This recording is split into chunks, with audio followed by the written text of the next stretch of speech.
This is an Imperial patrol. Stand by for transponder scan.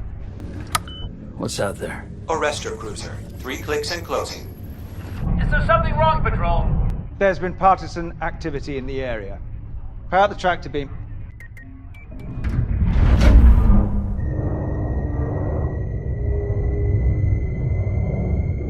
Tractor beam has been engaged, Haulcraft. Calibrate tractor force. Calibrating. Tractor force 2. Countermeasures armed.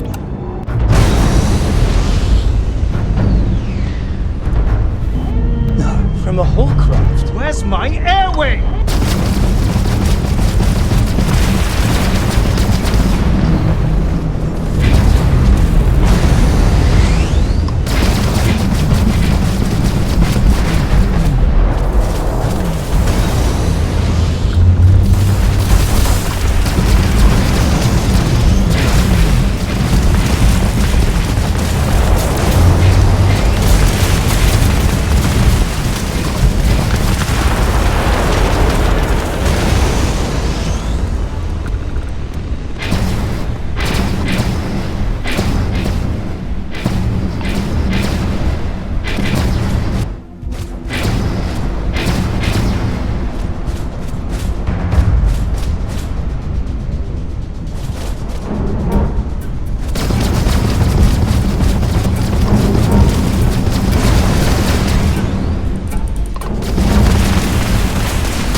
What's up, shipbuilders? Yep, I'm still here, building ships. Not at the pace I once was, but there's just something relaxing about setting your mind on building a new ship. And this specifically is another build that was by request, so let me know your ideas on what I should build next. As always, before we dive into the detailed part-by-part build, let's look at the main ship systems. And if you're new here, as in all of my builds, I strive to use the best ship parts in the game that I can reasonably make fit the aesthetic of the ship. And by the best parts, I truly mean the best. So check out my other deep dive videos on ship parts and character stats to go really deep. And I'll talk a bit about them with this build, but suffice to say you'll need to be at least character level 60 and have invested heavily in your tech skill tree in order to build and fly this ship. But if you aren't that high of a level, don't worry. You can swap out some parts for other parts that will actually fit in the same places and still maintain the look of this ship with the same structural pieces. You just won't get the same performance. Now, for this ship, even with its thin profile, we were still able to fit a C-class reactor, the Pinch 8A. This is my go-to reactor. Even though I know it only provides 36 power points out of a maximum of 40, it far and away makes up for that with its hull points, which effectively count as your ship's HP or health points. At 1,950, that's over 600 points higher than the next highest reactor's HP. Next, the Grav drive. Now the way I choose a Grav drive is to find the drive with the lowest mass that still provides at least 28 light years of jump range. And that's because that's the largest distance between any two star systems, just under 28 light years. This Aurora 12G Grav drive accomplishes that for a ship of this mass with my character's maxed out astrodynamic skill.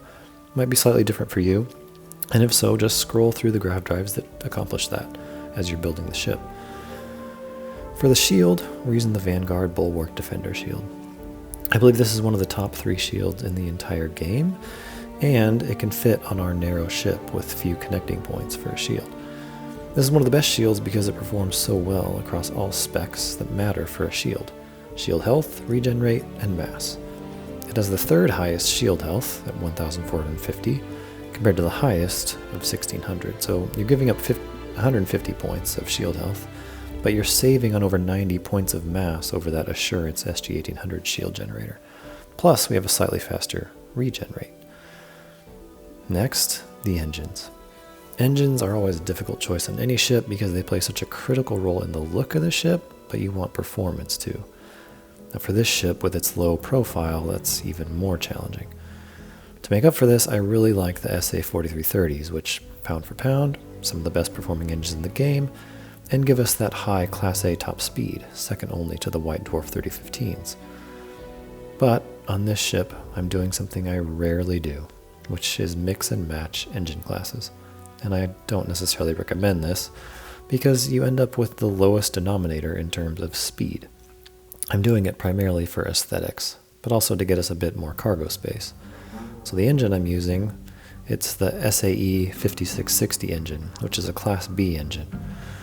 But it's also one of the top performing, again pound for pound, in the entire game. It is another Slayton engine, so it's a sibling to the SA-4330s, and I like it in the middle of the other engines here as kind of a middle variant of the SA-4330s, which the middle variant of those isn't quite symmetrical. Plus, it gives us an extra bit of thrust to allow for some cargo space that we wouldn't have otherwise had, while maintaining top acceleration and mobility. We're just giving up some top speed to do so, making this what I would classify as an all-around ship, rather than a true Class A lightweight fighter or a heavy Class C cargo carrier. Now, on to the best part, weapons. I chose an overpowered particle beam loadout. Specifically, I enjoy obliterating ships, and therefore went with the Vanguard Obliterator Autoprojectors and Exterminator 95 MeV Auto Helion beams for the primary and secondary weapons. These honestly shred enemy ships, particularly if you're playing on anything like a normal difficulty level. The Vanguard Obliterator Autoprojectors are arguably the best ship weapons in the game, and that's due to their ability to benefit both from the energy weapon system skill and particle beam weapon system skill simultaneously. Plus, you can place up to 6 of them on your ship, and you should always place all 6 to get their maximum damage output. And you can get them very early in the game, just by completing the first quest of the Vanguard questline. Choose whatever weapons you like the most, and if you're curious and haven't checked it out yet, I have a very detailed, in-depth analysis of all of the best ship parts, including weapons, which is where these charts are coming from. I'll link to that below.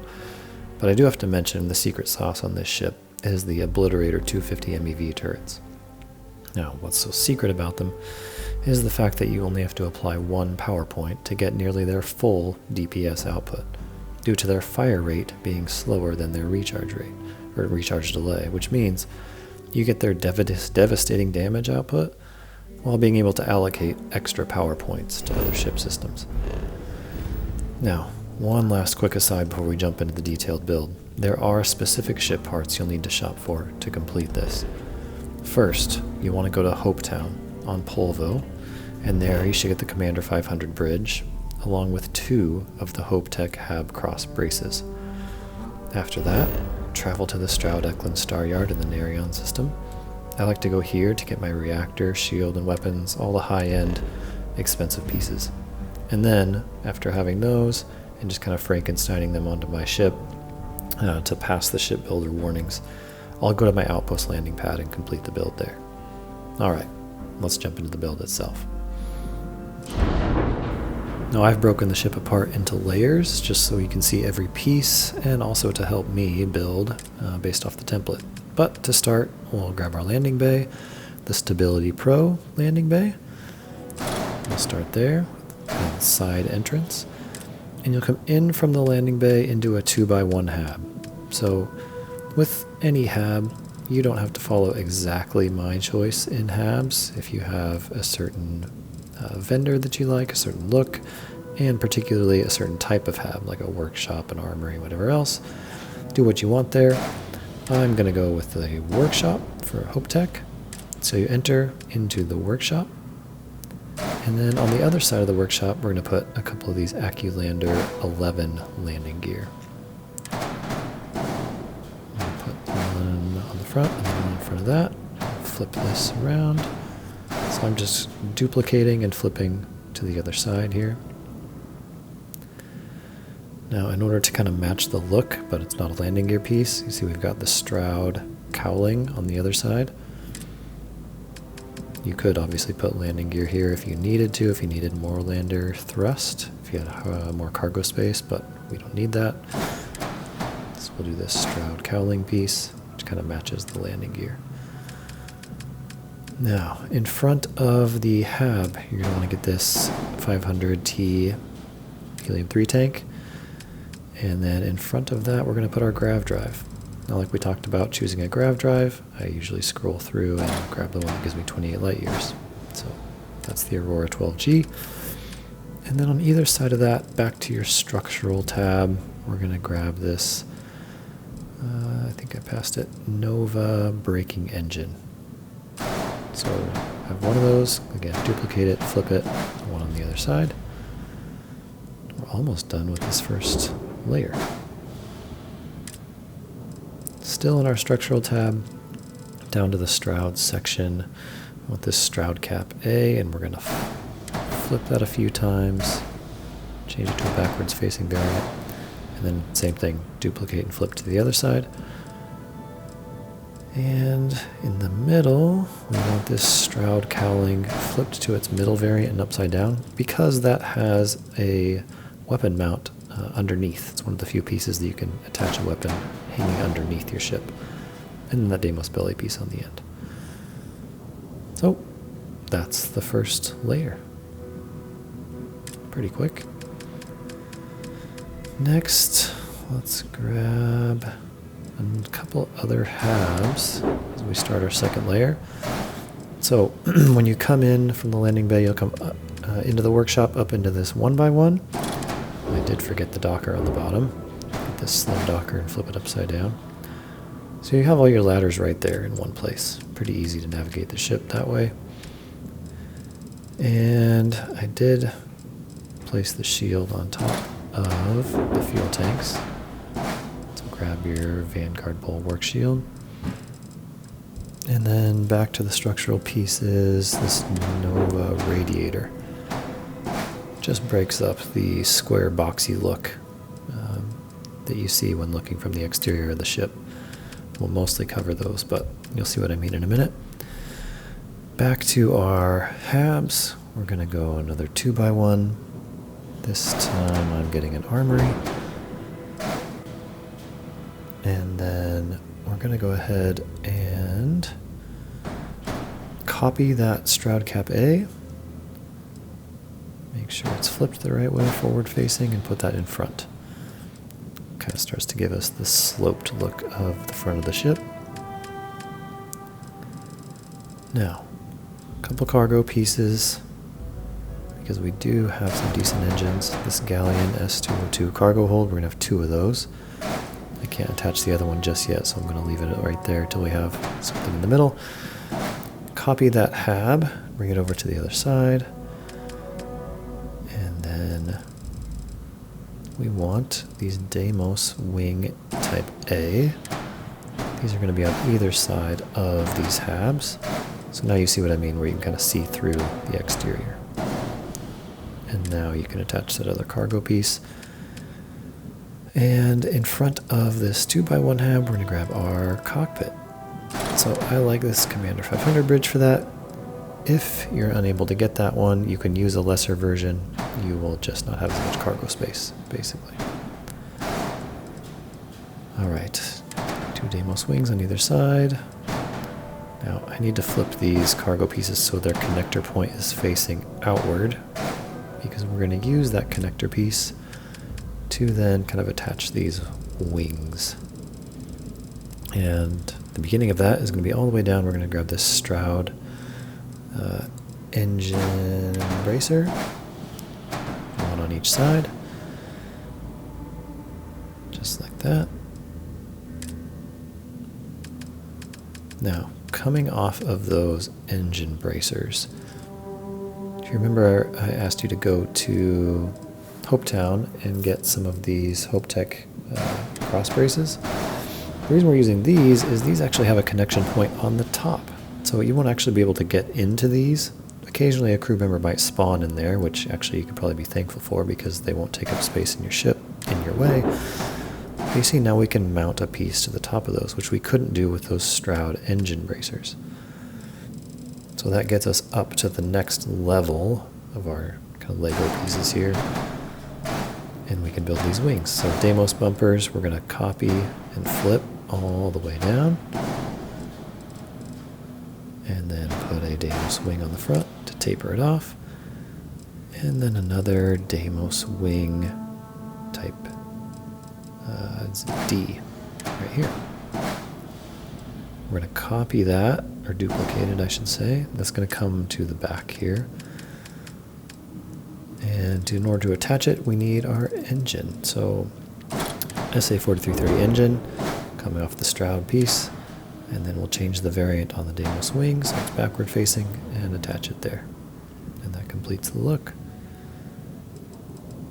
Alright, now we're just going to do the exact same thing on the other side but flipped. So you can just duplicate these pieces. Duplicate and flip all the way down. Goes pretty quick. Need another Deimos wing, type A, and the other Deimos wing, type D. Which I have too many pieces with my template, so I'm going to delete that layer now that we've built it, and the ship builder will let me continue.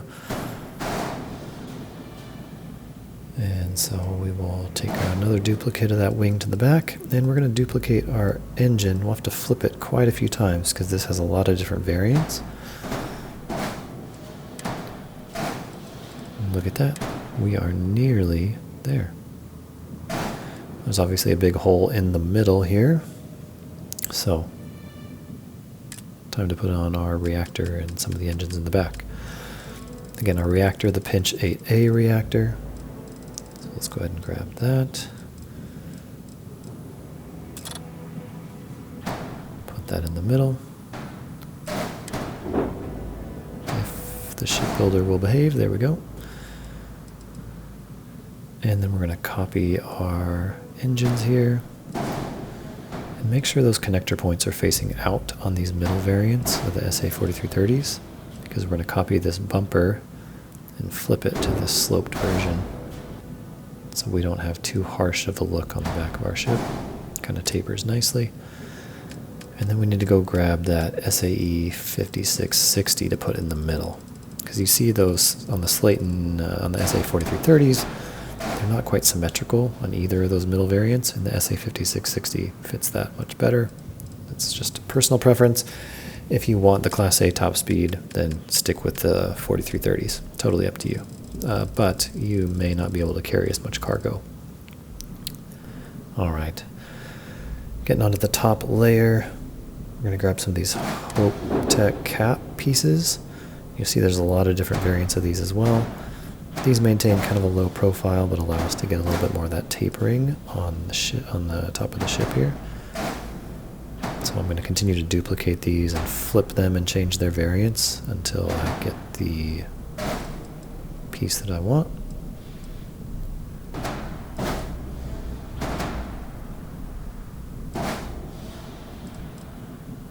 Alright, one more on the back here.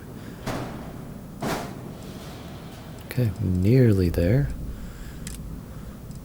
Now, grab this cap type B piece, and that's what we're going to mount one of our weapons to. Kind of gives that turret type look with a center column. Get that spine type B to, and then type A here to complete kind of the taper down to the cockpit, and on the other side, I'm going to go ahead and delete out one of these pieces now since I keep hitting the part limit. And you'll see we still need an equipment plate there to put our weapons on. So, structural tab all the way at the top, equipment plate, put that there. That is the build other than the weapons. Now, if I'm going to go ahead and copy the paint color so I can apply it. To do that, I just select the paint color that I want, make a slight adjustment and back again, and then it's in my palette so I can go apply it to other pieces. So this is a little bit of a lighter gray, so you see I can just toggle back and forth, exit out, and now that color is a part of my palette, just like that. So you can play with whatever color you want, obviously. Go ahead and delete all of this. Delete that. Now, next step would be change this to not a captain's quarters, but the control station. Get more crew slots that way. And then we'll put on some weapons, as that will complete our build and give us the extra crew stations that we need. So, Vanguard, Obliterator, Autoprojectors. Again, you can have 6 of these. For some reason, my shipbuilder is kind of finicky when I copy weapons. It doesn't always let me place the copied version, so I always place one and then we'll occasionally have to duplicate it from the initial one I placed down, if that makes any sense. This is kind of working now, which is good. But yeah, ensure that you place all 6 of these, because you get their full magazine before they have to recharge, and having all 6 of them just is devastating. Here, that one's not really connecting. So, but if I copy from this original, it connects. No idea why that happens. Very annoying. Alright. Next, let's find the Exterminators.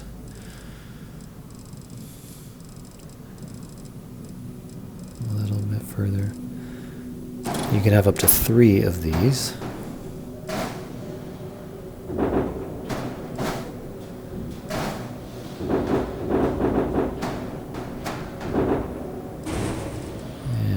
Grab this one.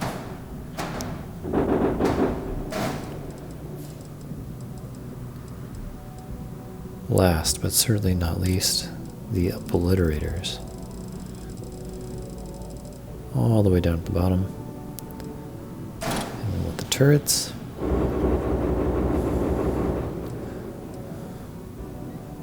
Make these backward facing. We'll hang those off the back, just to protect our backside, as we did end up choosing a bit slower of an engine loadout with that 1 Class B engine. We will have top mobility, so we'll be able to turn around quickly, but and you'll see here I can mount that on that Nova part there underneath. Go ahead and assign these to the same slots, and you'll see all the stats identical. That's our ship. Again, go ahead and color it however you want. Make the habs whatever type you want. And I am looking, I think there's a small structural piece that I did not put on because our mass is just a little bit lower than it was on my initial build. I think, again, it's kind of a structural piece that's not that key to the aesthetic. I think it's these Nova thrusters on the side of the HopeTech cross braces. Again, don't have to put these on if you don't want to, but it means you just don't have an exposed connector point on those if you don't want to. If those could shoot out giant lightsabers, that would be ideal, but we're not there yet. Maybe with mods. You know, we'll see. But that is the full build with the best ship parts we can fit in the game. Next, but certainly not least, let's take a look at the inside. Again, enter from the side landing bay. And we'll come straight in to where our docker is, into the workshop, which apparently is the hangout spot.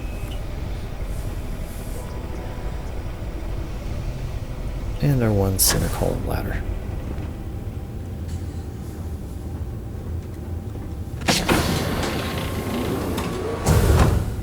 Door on each side. Pretty easy to traverse. So I've got an armory on this side, and then on the other is that control station to give me the extra crew slots that leads right into the cockpit.